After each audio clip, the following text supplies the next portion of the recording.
Welcome back to Bible Study with Instructor Andrea.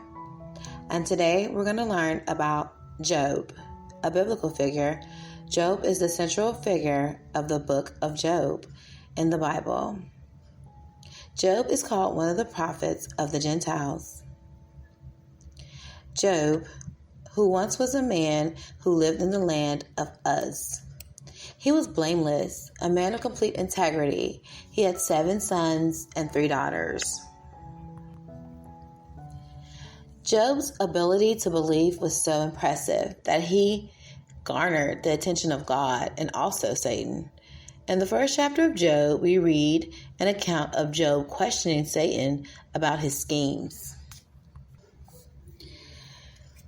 When reading about the life of Job, it can demonstrate that humans are often unaware of the many different ways that God is at work in our lives. Job's life is also one of the prompts that prompts a common question for most of us. Why do they happen to good people?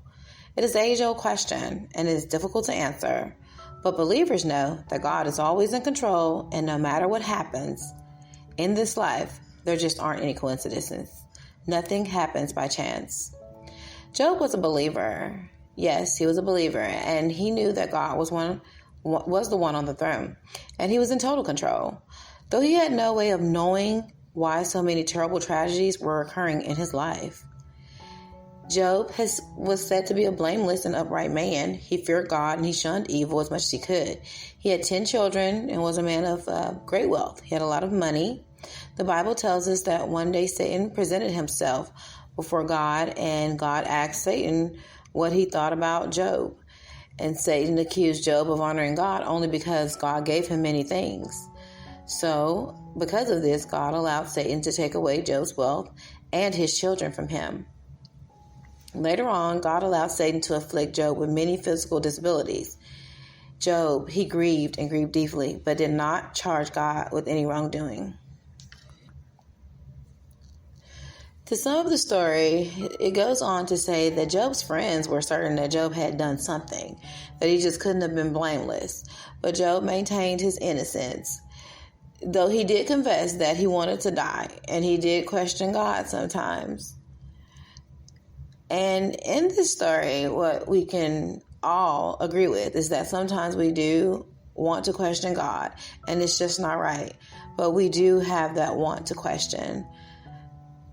In the end, Job was restored. God restored Job's fortune twofold. And later in life, he blessed him. He was able to live 140 years after his suffering.